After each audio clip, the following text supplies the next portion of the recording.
से जूझ रहा है, जिसके कारण सभी क्षेत्र में परेशानी का सामना करना पड़ रहा है।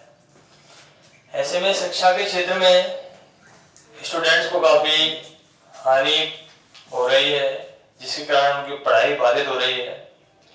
ऐसे में उनकी पढ़ाई को सुचारू रूप से चालू रखने के लिए विद्यालय new modern public senior secondary school के द्वारा ऑनलाइन क्लासेस का शुभारंभ किया जा रहा है। देखिए, मैं विकास गर्ग रसायन विज्ञान से हूँ। आपको क्लास 12 की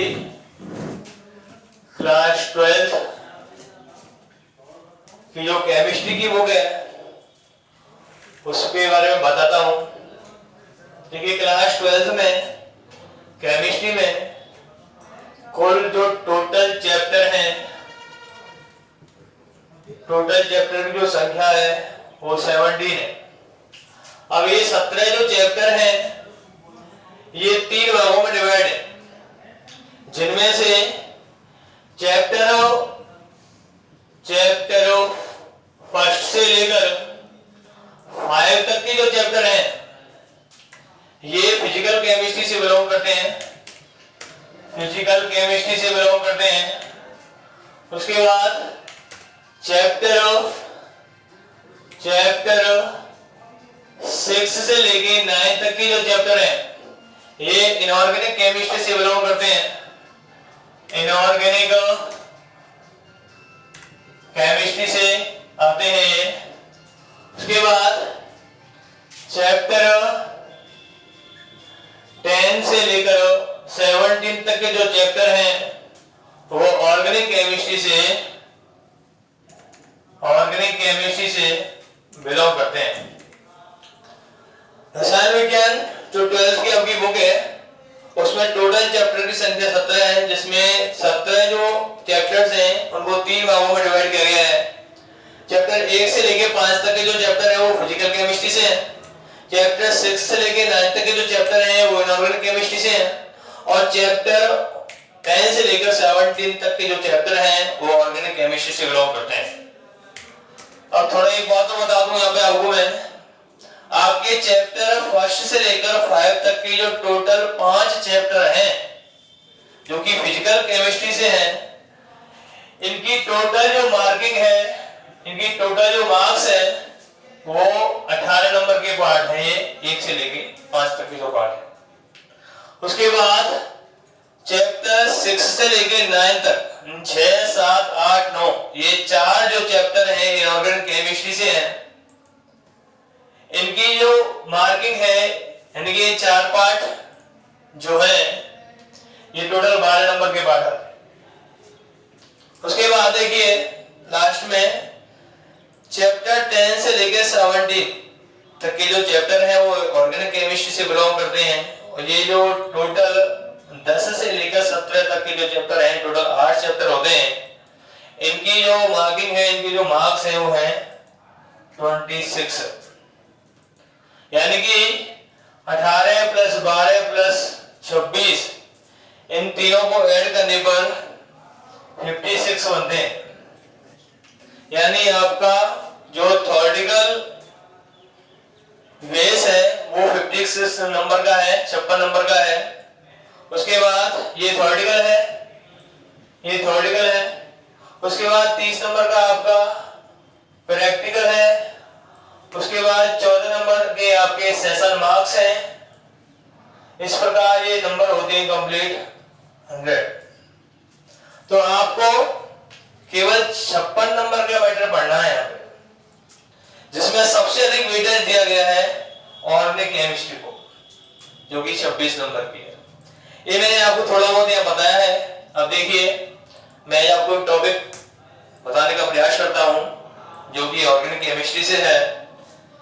देखिए,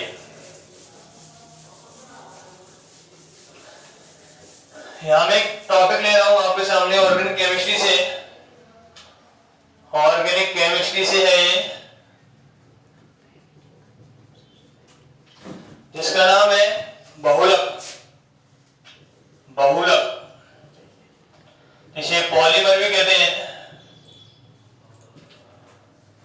ये टोटल 3 नंबर का पार्ट है। इसके जो मार्क्स है वो 3 नंबर का ही पार्ट है, काफी महत्वपूर्ण पार्ट है और ये शायद लेसन नंबर 15 है। लेसन ये 15 है यानी पार्ट 15 है। अब देखिए बहुलक, इसके बारे में हम बता रहे हैं। बहुलक जिसे हम पॉलीमर कहते हैं। बहुलक ग्रीक भाषा के 2 शब्दों से मिलकर बना हुआ है। यह ग्रीक भाषा के 2 शब्दों से मिलकर बना है। एक तो है पॉली और दूसरा है मियर। इसे मिरोस भी कहते हैं, मिरोस। बहुलक ग्रीक भाषा के 2 शब्दों पॉली, मियर या मिरोस से मिलकर बना है, जिसमें पॉली का अर्थ होता है, पॉली का जो अर्थ है वह होता है अनेक,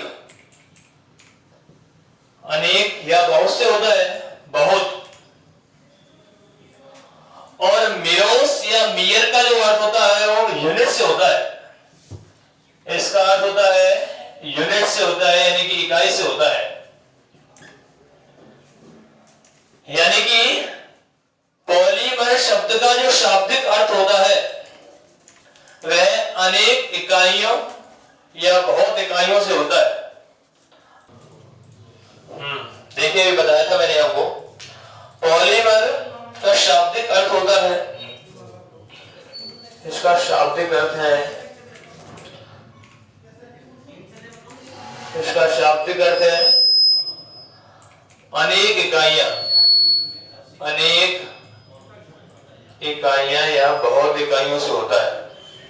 यानी कि यह ग्रीक भाषा के 2 शब्दों से मिलकर बना है, पॉली, पॉली और मियर, या इसे हम मिरोश कहते हैं, मिरोश, जिसमें पॉली का अर्थ है अनेक और मियर या मिरोश का अर्थ है इकाई से।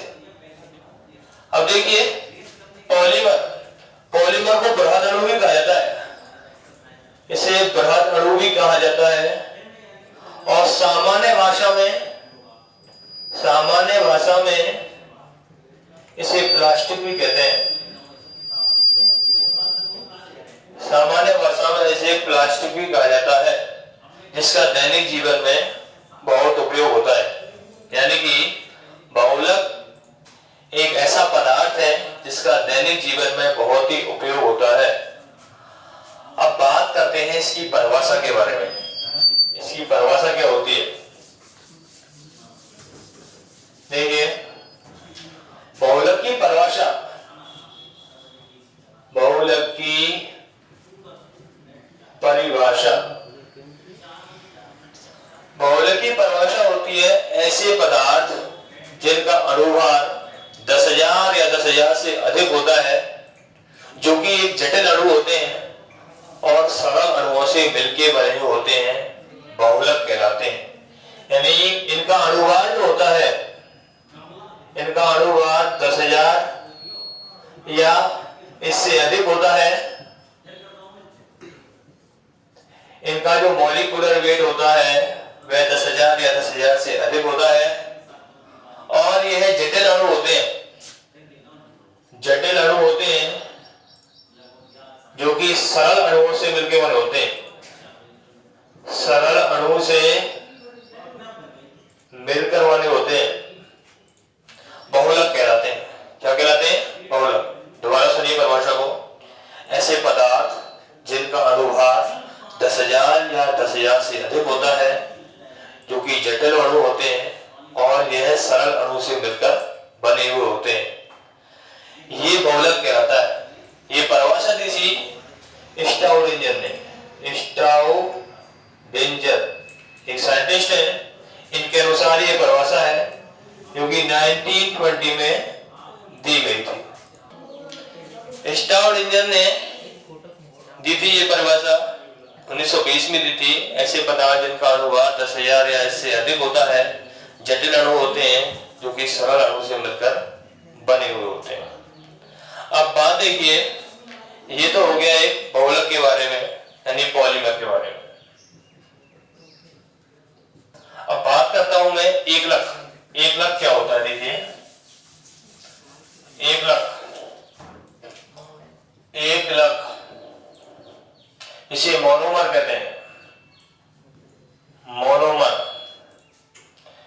एकलक भी ग्रीक भाषा के दो शब्दों से मिलकर बना है।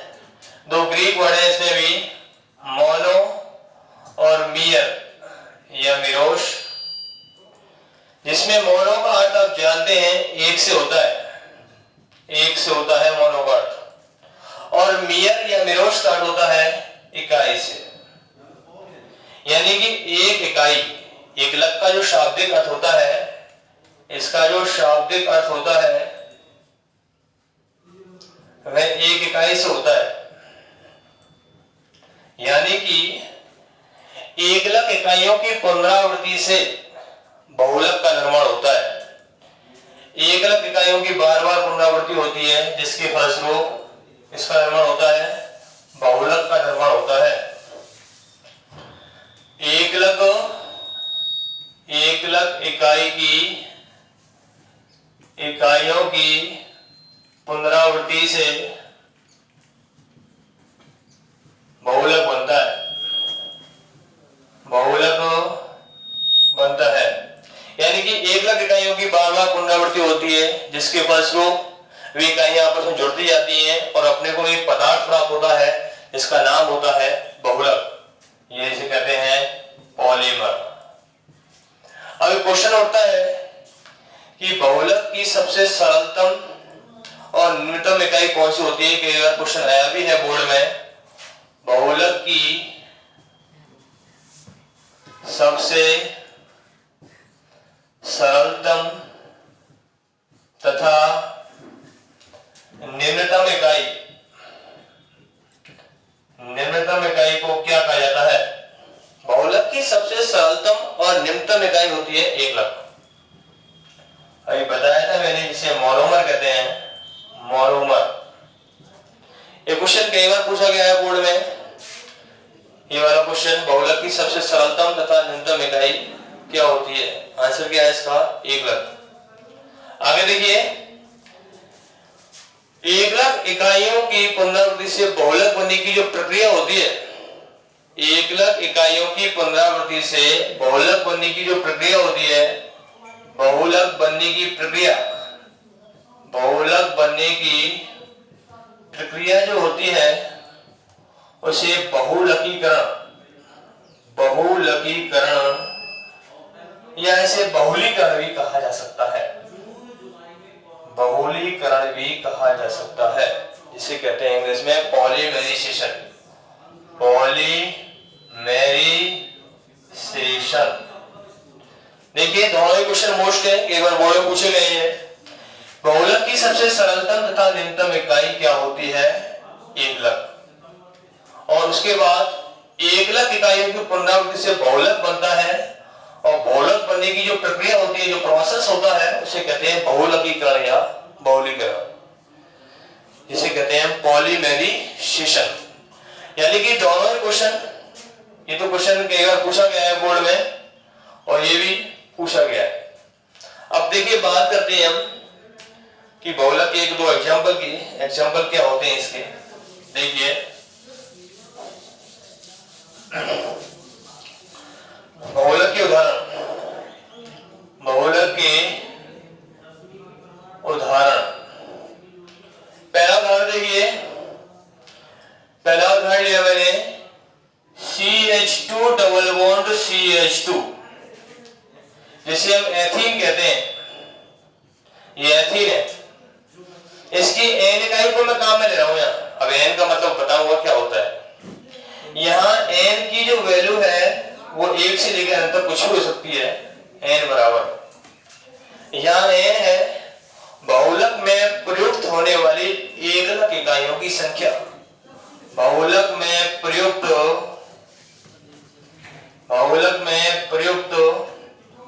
एकलक इकाइयों की संख्या, बहुलक में प्रयुक्त एकलक इकाइयों की संख्या, या इसे हम कहते हैं बहुलकीकरण की मात्रा, बहुलकीकरण की मात्रा। यानी कहने का आशय यह है, यहाँ पे n की जो वैल्यू है वो 1 से लेकर अनंत तक कुछ भी हो सकती है। मतलब कहने का आशय ये है n को आपको यहाँ n ही मानना है, कोई संख्या नहीं माननी है। अब देखिए ऊपर देखिए, पहला एग्जांपल एथीन है। जब एथीन को CH2 डबल बॉन्ड CH2, जब एथीन को उच्च ताप और दाब पर गर्म किया जाता है, जब एथीन को उच्च ताप तथा दाब पर O2 की उपस्थिति में जब गर्म किया जाता है तो होता क्या है दोस्तों, देखिए इसमें जो डबल बॉन्ड दिखाई दे रहा है आपको, उसमें से एक बॉन्ड ब्रेक होता है। ब्रेक होने के पश्चात हाफ बॉन्ड यहाँ, हाफ बॉन्ड यहाँ, देखिए क्या प्राप्त हुआ, CH2 सिंगल बॉन्ड रह गया यहाँ पर और CH2 हाफ बॉन्ड यहाँ ये वाला और हाफ बॉन्ड यहाँ का होल क्या हो गया, N हो गया। ये जो एथीन थी ये थी आपकी एकलक इकाई, ये एकलक इकाई है, यानी इसे हम कहते हैं मोनोमर। क्या कहते हैं, मोनोमर। लेकिन एथीन से क्या प्राप्त हुआ अपने को, CH2 सिंगल बॉन्ड CH2 का होल है, ये है एक बहुलक इकाई, ये बहुलक इकाई है, बहुलक इकाई है ये, जिसे हम पॉलीमर कह रहे हैं, एक पॉलीमर यूनिट है, पॉलीमर यूनिट। यानी कि ये एथीन है, वो क्या है, पॉलीथीन है। ये क्या है, पॉलीथीन, यानी कि शॉर्ट में कहते हैं PE। एथीन से क्या प्राप्त हुआ दोस्तों, पॉलीथीन। दोबारा देखिए, पहला एग्जांपल है, बहुलक का उदाहरण है। एथीन लिया अपन ने, एथीन को उच्च ताप और दाब पर ने उसको ऑक्सीजन की उपस्थिति में गर्म किया, गर्म करने के पश्चात अपने को पॉलीथीन प्राप्त हुआ। ये जो एथीन था ये एकलक इकाई है, जबकि ये पॉलीथीन जो है ये कैसी इकाई है, बहुलक इकाई है। यहाँ N के बारे में बताया था मैंने, N जो होता है बहुलक में प्रयुक्त एकलक इकाइयों की संख्या होती है, जिसे हम बहुलकीकरण की मात्रा कहते हैं। दूसरा एग्जांपल देखिए, एग्जांपल बहुत है। दूसरा एग्जांपल देखिए,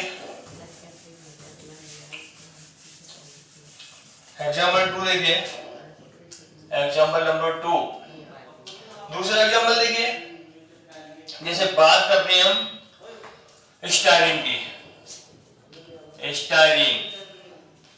स्टायरीन का हम पॉलीमेराइजेशन करते हैं।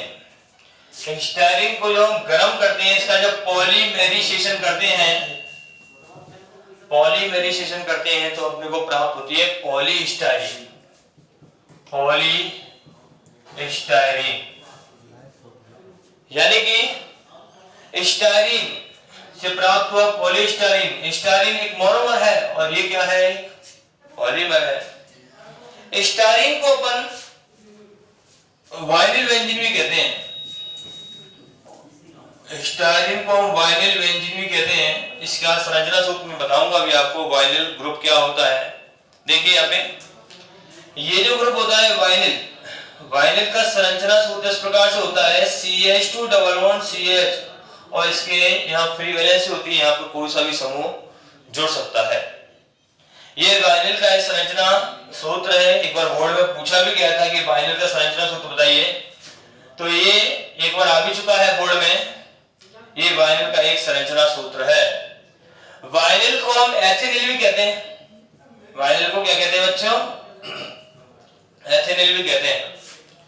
अब देखिए ये वाइनिल है और वाइनिल का क्या रखा हुआ है, बेंजीन। यानी बेंजीन वाले पर हम वाइनिल समूह को जोड़ दें। ये बेंजीन वाला है, स्ट्रक्चर है बेंजीन का ये, इस पर हम वाइनिल समूह को जोड़ दें CH डबल बॉन्ड CH2, तो ये हो गया वाइनिल बेंजीन। तो ये क्या हो गया, वाइनिल बेंजीन। इसे ही हम स्टायरीन कहते हैं। इसे ही क्या कहते हैं हम, स्टायरीन। ये एक मोनोमर है। क्या है, एक मोनोमर है। अब स्टायरीन इसको उच्च ताप और दाब पर अपन गर्म करते हैं, ऑक्सीजन की उपस्थिति में इसका हम पॉलीमेराइजेशन करते हैं, बहुलकीकरण करते हैं। बहुलकीकरण करने के पश्चात अपने को स्टायरीन से पॉलीस्टायरीन प्राप्त होती है। एक बात और, यहाँ पे मैं स्टायरीन के N यानी कि बहुलकीकरण की मात्रा जो है उसको काम में ले रहा हूँ। N बताया था बहुलक में प्रयुक्त होने वाली एकलक इकाइयों की संख्या है। आगे देखिए, जैसे इसको अपन हीट करते हैं ऑक्सीजन की उपस्थिति में, गर्म करते हैं, तो इसका ये बॉन्ड ब्रेक होता है, ये वाला बॉन्ड हाफ बॉन्ड यहाँ पे लग जाता है, हाफ बॉन्ड टूट के यहाँ पे लग जाता है। इस प्रकार से देखिए बेंजीन बने CH सिंगल बॉन्ड CH2 और ये आधा बॉन्ड टूट के यहाँ पे लग गया हाफ बॉन्ड इस प्रकार से, और ये आधा बॉन्ड टूट के यहाँ पे लग गया इस प्रकार से, का होल क्या हो गया, N हो गया। ये जो प्राप्त हुआ है ये पॉलीस्टाइरीन है, ये पॉलीस्टाइरीन है, इसे शॉर्ट में कहते हैं PS। इसे क्या कहते हैं, PS। यानी ये मोनोमर था, वो क्या है, पॉलीमर है। तो ये दोबारा देखिए स्टाइरीन है ये, जिसे हम वाइनिल बेंजीन भी कहते हैं। वाइनिल समूह है ये वाला CH+CH2, इसमें नीचे बेंजीन जुड़ी हुई है जिसे हम स्टाइरीन कहते हैं। ये मोनोमर इकाई है, इसको ऑक्सीजन की उपस्थिति में अपन हीट करते हैं, गर्म करते हैं, इसका हम पॉलीमेराइजेशन करते हैं। इसके फलस्वरूप ये बॉन्ड होता है जो कोवलेंट बॉन्ड है, सहसंयोजी बंध है, ये बॉन्ड ब्रेक होता है। ब्रेक होने के पश्चात हाफ बॉन्ड यहाँ पे लग जाता है और बीच में एक सिंगल बॉन्ड रह जाता है। अपने को एकलक इकाई से बहुलक इकाई प्राप्त हो जाती है, यानी कि स्टाइरीन से क्या प्राप्त हो जाता है, पॉलीस्टाइरीन प्राप्त हो जाता है। तीसरा एग्जांपल देखिए बच्चों, एग्जांपल मोस्ट है इस पार्ट में, काफी इंटरेस्टिंग पार्ट है, ऑर्गेनिक केमिस्ट्री से है। तीसरा एग्जांपल देखिए, तीसरा एग्जांपल एक देखिए वाइनिल क्लोराइड के बारे में बताता हूं। वाइनिल क्लोराइड, वाइनिल क्लोराइड जिसे शॉर्ट में BC कहते हैं, BC vinyl chloride. Vinyl chloride को अपन जब इसका पॉलीमेराइजेशन करते हैं, पॉलीमेराइजेशन करते हैं तो अपने को प्राप्त होता है पॉलीवाइनिल क्लोराइड। पॉलीवाइनिल क्लोराइड से शॉर्ट में कहते हैं PVC। ये नाम आपने काफी सुना होगा, PVC जिसके पाइप वगैरह बनाई जाती हैं, प्लास्टिक की चादरें बनाई जाती हैं। आगे देखिए आप उसको समझाता हूं मैं। वाइनिल, दोबारा वाइनिल आ गया, देखो वाइनिल और उसके आगे लिखा हो क्लोराइड। वाइनिल बताया था स्ट्रक्चर इस प्रकार होता है CH2CH और बैलेंस 3। अब आगे देखिए CH2CH सिंगल बॉन्ड Cl, ये वाइनिल हो गया और नीचे क्या है, Cl हो गया, वाइनिल क्लोराइड। इसकी N इकाई यहाँ पे काम में ले रहे हैं यहाँ पर। ये है BC, V का मतलब बोले तो वाइनिल और C का मतलब क्या है, क्लोराइड, यानी कि वाइनिल क्लोराइड है, वाइनिल क्लोराइड, वाइनिल क्लोराइड। आगे देखिए जिसका हम पॉलीमेराइजेशन करते हैं, इसको ऑक्सीजन की उपस्थिति में ताप और ताप पर गर्म करते हैं, यानी इसका हम पॉलीमेराइजेशन कर रहे हैं। वही प्रोसेस है जो भी बताया था मैंने आपको। ये डबल बॉन्ड में से एक बॉन्ड ब्रेक होता है और प्राप्त होता है CH2 single bond CH Cl, half bond यहाँ, हाफ बॉन्ड यहाँ, का होल क्या हो गया, N हो गया। क्या हो गया, N। ये वाइनिल क्लोराइड है तो वो क्या है, पॉलीवाइनिल क्लोराइड, पॉलीवाइनिल क्लोराइड, यानी इसे कहते हैं PVC। ये PVC है, यानी इसके हम PVC का उपयोग कई जो घरेलू चीजें होती हैं, प्लास्टिक की जो चीजें होती हैं उनको बनाने में किया जाता है। नेक्स्ट और एग्जांपल देखिए, चौथा एग्जांपल देखिए, एक एग्जांपल लेता हूं मैं।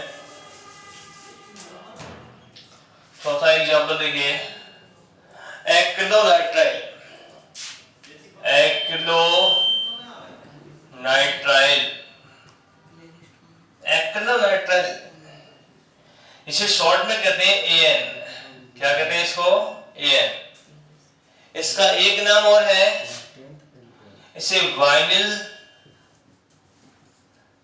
साइनाइड कहा जाता है, वाइनिल साइनाइड भी कहते हैं इसको, वाइनिल साइनाइड। इसको अपन गर्म करते हैं ऑक्सीजन की उपस्थिति में उच्च ताप और दाब पर, इसका पॉलीमेराइजेशन करते हैं।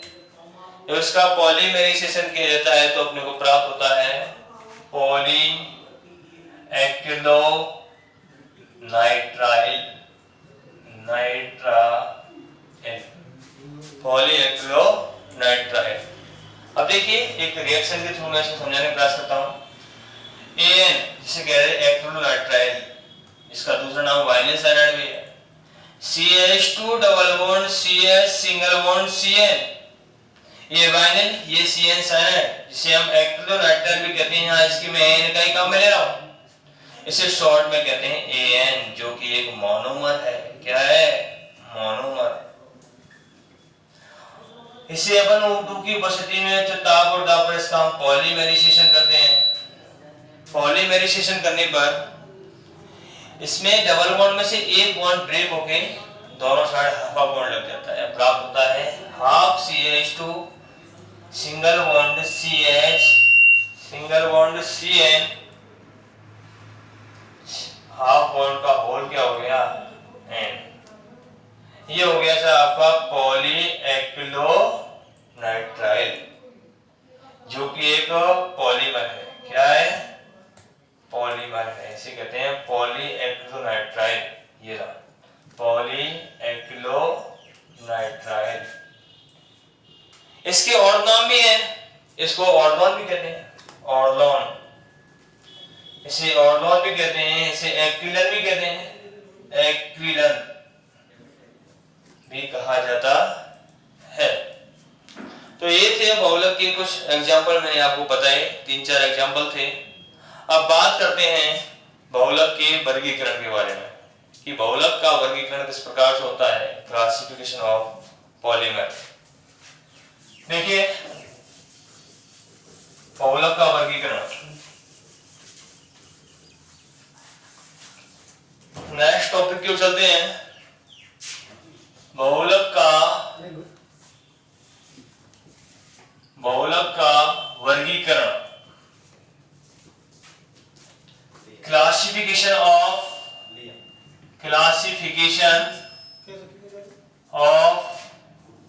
पॉलीमर। क्लासिफिकेशन ऑफ पॉलीमर, बहुलक का वर्गीकरण। देखिए बहुलक को कुल 6 भागों में बांटा गया है। बहुलक को कुल 6 भागों में बांटा गया है। उनमें देखिए पहला है प्राप्ति स्रोत के आधार पर, इसको कुल 6 भागों में बांटा गया है। पहला है प्राप्ति स्रोत के आधार पर। प्राप्ति स्रोत के आधार पर, प्राप्ति स्रोत के आधार पर बहुलक को 3 भागों में बांटा गया है। पहला है प्राकृतिक बहुलक। पहला कौन सा है? प्राकृतिक बहुलक। पहला है प्राकृतिक बहुलक। प्राकृतिक बहुलक। दूसरा है अर्ध संश्लेषित बहुलक। अर्ध संश्लेषित बहुलक, अर्ध संश्लेषित बहुलक। और तीसरा इसका टाइप है संश्लेषित बहुलक। संश्लेषित बहुलक। पहला है प्राकृतिक बहुलक, दूसरा है अर्ध संश्लेषित बहुलक, तीसरा है संश्लेषित बहुलक।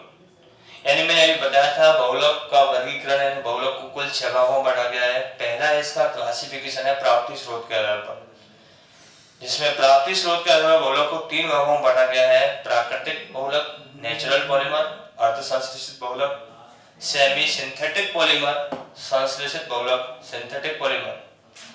दूसरा है देखिए संरचना के आधार पर। संरचना के आधार पर, संरचना के आधार पर बहुलक को फिर पुनः 3 भागों में बांटा गया है। पहला है रेखीय बहुलक। पहला है रेखीय बहुलक। दूसरा है शाखित श्रृंखला बहुलक। शाखित श्रृंखला बहुलक। और तीसरा इसका टाइप है संरचना के आधार पे तिर्यकबद्ध या जाल युक्त, तिर्यकबद्ध ऑब्लिक जाल युक्त, या इसे कहते हैं क्रॉस बंधित, क्रॉस बंधित बहुलक, जिसे हम नेटवर्क पॉलीमर भी कहते हैं। इसका एक नाम और है, इसे नेटवर्क पॉलीमर भी कहते हैं, नेटवर्क पॉलीमर। देखिए कुल 6 भागों में बांटा गया है। पहला है प्राप्ति स्रोत के आधार पर, दूसरा है संरचना के आधार पर। प्राप्ति स्रोत के आधार पर 3 भागों में बांटा गया है। प्रत्येक को बताऊंगा मैं भी, प्रत्येक को डिफाइन करूंगा। प्राकृतिक बहुलक, दूसरा है अर्ध संश्लेषित बहुलक और तीसरा है संश्लेषित बहुलक।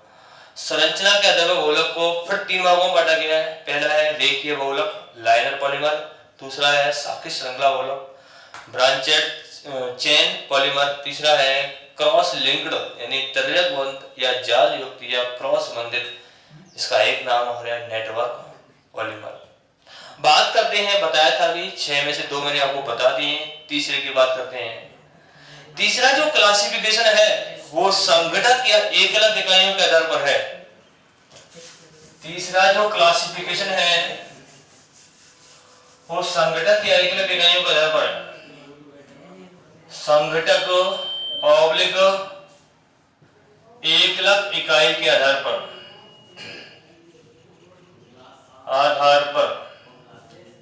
संघटक या एकलक इकाई के आधार पर बहुलक को 2 भागों में बांटा गया है। पहला है समबहुलक,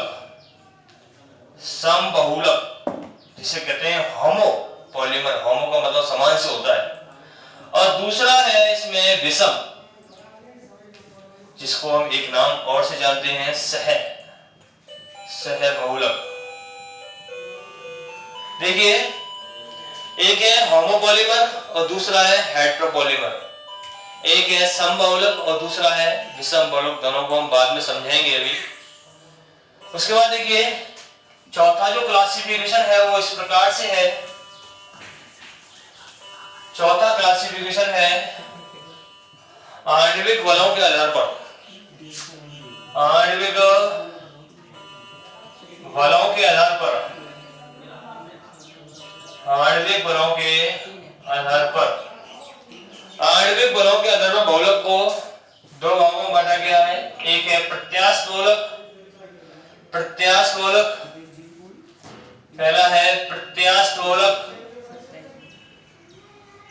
इसे इलास्टोमर कहते हैं, इलास्टोमर पॉलीमर। और दूसरा है रेशेदार बहुलक, रेशेदार बहुलक, जिसे कहते हैं फाइबर्स पॉलीमर। ये हो गया आपका। देखिए संघटक या एकलक इकाई के आधार पर बहुलक को 2 भागों में बांटा गया है, समबहुलक और विषम बहुलक। विषम बहुलक को हम कोपॉलीमर भी कहते हैं, कोपॉलीमर। उसके बाद आणविक बलों के आधार पर बहुलक को 2 भागों में बांटा गया है। पहला है प्रत्यास्थ बहुलक और दूसरा है रेशेदार बहुलक, यानी जिसे इलास्टोमर पॉलीमर भी कहते हैं और दूसरा फाइबर पॉलीमर भी कहते हैं। ये हो गया आपके सामने 4, जिसमें से 6 में से 4 मैंने आपको बता दिए हैं। 5वां देखिए क्लासिफिकेशन। 5वां जो क्लासिफिकेशन है वो इस प्रकार से है। 5वां जो क्लासिफिकेशन है तापमान व्यवहार के आधार पर है। तापमान व्यवहार के आधार पर, तापमान व्यवहार के आधार पर। पहला है तापमान व्यवहार, टेम्परेचर जो व्यवहार होता है उसके आधार पर बहुलक को 2 भागों में बांटा गया है। एक होता है थर्मोप्लास्टिक, थर्मोप्लास्टिक बहुलक, थर्मोप्लास्टिक पॉलीमर। और दूसरा होता है थर्मोसेटिंग, थर्मोसेटिंग पॉलीमर। तापमान व्यवहार का आधार पर बहुलक को 2 भागों में बांटा गया है। थर्मोप्लास्टिक है और दूसरा है थर्मोसेटिंग पॉलीमर। लास्ट है इसमें 6वां जो क्लासिफिकेशन है वो है संश्लेषण या बहुलकन के आधार पर, संश्लेषण ऑब्लिक बहुलकन के आधार पर, संश्लेषण या बहुलकन के आधार पर बहुलक को दो भागों में बांटा गया है, जिसमें ए है योगात्मक ऑब्लिक योगज बहुलक, योगात्मक ऑब्लिक योगज बहुलक, जिसमें इकाइयों का योग होता है, इसे हम एडिशन पॉलीमर भी कहते हैं। और दूसरा है इसमें संघनन बहुलक,